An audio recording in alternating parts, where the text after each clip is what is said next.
Hi అండి, welcome to my channel. నేను మీ శ్రావణి. ఇవాళ నేను ఎగ్ మసాలా కర్రీ, అలానే మేమైతే మసాలా రైస్ అంటామండి, మీరేమంటారో కమెంట్ చేయండి. ఈ రెండు కాంబినేషన్ అయితే అద్భుతంగా ఉంటుందండి. ఎగ్ అంటే ఇష్టపడిన వాళ్ళు ఉండరు కదండి, తప్పకుండా ఇలా ట్రై అయితే చేయండి. ఈ రైస్ ఈ కర్రీ కాంబినేషన్ అయితే చాలా బాగుంటుంది.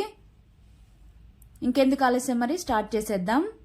నేనైతే ముందుగా ఎగ్స్ని బాయిల్ చేసుకొని పొట్టు తీసి పక్కన పెట్టుకున్నాను. ఒక మిక్సీ జార్ తీసుకొని అందులోకి ఎండు కొబ్బరి ముక్కలు వేసుకొని ముందుగా ఒకసారి మిక్సీ పట్టుకోవాలి, లేదంటే మసాలాలో అంతా ముక్కలు ముక్కలుగా ఉంటుంది. మిక్సీ పట్టుకున్న తర్వాత ఇందులోకి ఒక గుప్పెడు కొత్తిమీర అలాగే పుదీనా వేసేసుకుంటున్నాను. అలాగే ఆనియన్స్ పెద్ద పెద్ద ముక్కలుగా కట్ చేసుకున్నాను, మీడియం సైజ్ ఆనియన్స్ 2. అలాగే కొద్దిగా అల్లము, తర్వాత గార్లిక్ వేసుకొని పేస్ట్ లాగా మిక్సీ పట్టుకోవాలి. చూడండి, ఇలా సరిపోతుంది.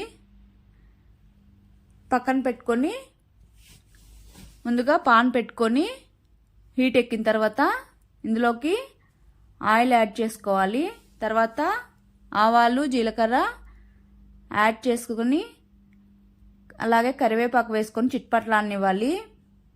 తర్వాత ఒక మీడియం సైజ్ ఆనియన్ సన్నగా పొడవుగా కట్ చేసుకొని వేసుకున్నాను. అది కూడా మంచిగా బ్రౌన్ కలర్ వచ్చే వరకు కుక్ చేసుకోవాలి. కుక్ అయిన తర్వాత మనం మిక్సీ పట్టుకున్నటువంటి మసాలా ఇందులోకి వేసేసుకుంటున్నాను. అలాగే ఒక 2-3 స్పూన్స్ అలాగా పక్కన పెట్టుకున్నానండి. ఇది రైస్లోకి యాడ్ చేసుకుంటాను. ఈ మసాలా అంతా మంచిగా కుక్ అయ్యేలాగా మంటను లో ఫ్లేమ్లో ఉంచుకొని కుక్ చేసుకోవాలి. కుక్ అయిన తర్వాత ఇందులోకి తగినంత ఉప్పు, అలాగే పసుపు, అలాగే కొద్దిగా కారం, కొద్దిగా ధనియాల పొడి యాడ్ చేసేసుకొని బాగా మిక్స్ చేసుకోవాలి. మిక్స్ చేసుకున్న తర్వాత చూడండి, ఈ కన్సిస్టెన్సీ సరిపోతుంది, కుక్ అయిపోయింది. తర్వాత ఇందులోకి 1 కప్పు వాటర్ యాడ్ చేసుకుంటున్నాను. మీరు తగినంత వాటర్, అంటే మసాలా కన్సిస్టెన్సీ ఎలా ఉండాలో చూసుకొని వాటర్ యాడ్ చేసుకోండి. తర్వాత ఎగ్స్కి ఇలాగా ఘాట్లు పెట్టేసి అన్నీ యాడ్ చేసేసుకుంటున్నాను. ఘాట్లు పెట్టడం వల్ల మసాలా అనేది మంచిగా ఎగ్స్కి పడుతుంది. తర్వాత ఎగ్స్ అన్నీ వేసిన తర్వాత ఒకసారి 2 మినిట్స్ అలాగా మసాలాలో ఎగ్స్ని కుక్ చేసుకోవాలి. తర్వాత 1 గ్లాస్ వాటర్ వేసుకున్నానండి. ఇక్కడ యాడ్ చేసుకొని మిక్స్ చేసుకొని మూత పెట్టుకొని ఒక 5 మినిట్స్ కుక్ చేసుకోవాలి. చూడండి, కర్రీ అనేది మంచిగా గ్రేవీ కూడా సరిపోయిందండి, కుక్ అయిపోయింది. పక్కన ఉంచుకొని ఇప్పుడు రైస్ ప్రిపేర్ చేసుకుందాము. కుక్కర్ తీసుకొని అందులోకి ఆయిల్ యాడ్ చేసుకోవాలి. తర్వాత ఆవాలు జీలకర్ర కరివేపాకు వేసుకొని చిట్పట్లానివ్వాలి. అలానే ఒక మీడియం సైజ్ సన్నగా పొడవుగా కట్ చేసుకున్నటువంటి ఆనియన్స్ వేసుకొని మంచిగా బ్రౌన్ కలర్ వచ్చే వరకు కుక్ చేసుకోవాలి.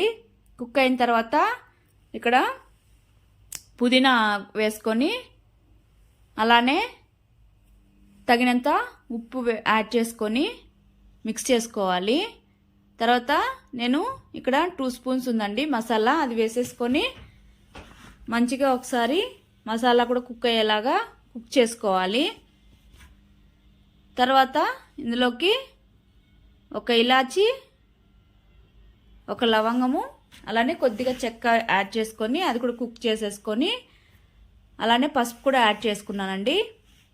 ఇవంతా మంచిగా కుక్ అయిన తర్వాత రైస్ యాడ్ చేసుకొని రైస్ కూడా పట్టేలాగా మసాలాలు లో ఫ్లేమ్లో మంచిగా మిక్స్ చేసుకొని తర్వాత నేను చూపిస్తున్నాను కదండి, ఆ కప్పుతో 1 కప్పు రైస్ అయితే 1.5 కప్పు వాటర్ వేసుకోండి, సరిపోతుంది. తర్వాత మూత పెట్టుకొని మీడియం ఫ్లేమ్లో విజిల్స్ రానివ్వాలి. ఇక్కడ కర్రీ అనేది సరిపోయిందండి. ఇక్కడ స్టవ్ ఆపేసి ఇంకా విజిల్స్ కూడా వచ్చేసాయి. ఆపేసుకొని స్టీమ్ వెళ్ళిపోయే వరకు ఉండాలి. స్టీమ్ అంతా వెళ్ళిపోయాక చూడండి రైస్ అయితే మంచిగా కుక్ అయిపోయింది. ఒకసారి అంతా మంచిగా మిక్స్ చేసేసుకొని సర్వ్ చేసేసుకోవడమే. ఇక్కడ రైస్కి వాటర్, బాస్మతి రైస్ అయితే 1.5 కప్ రైస్కి 2 కప్స్ వాటర్ యాడ్ చేసి సరిపోతుంది. ఇది నార్మల్ రైస్ యాడ్ చేశాను నేను కాబట్టి 1.5 వేసుకున్నాను, వాటరు సరిపోతుంది. తర్వాత రైస్లోకి ఎగ్ కర్రీ సర్వ్ చేసుకొని తింటే ఆహా యమ్మీగా ఉంటుందండి. మీరైతే తప్పకుండా ట్రై చేసి మీకు ఎలా వచ్చిందో కామెంట్ సెక్షన్లో కామెంట్ చేయండి. Okay bye, take care.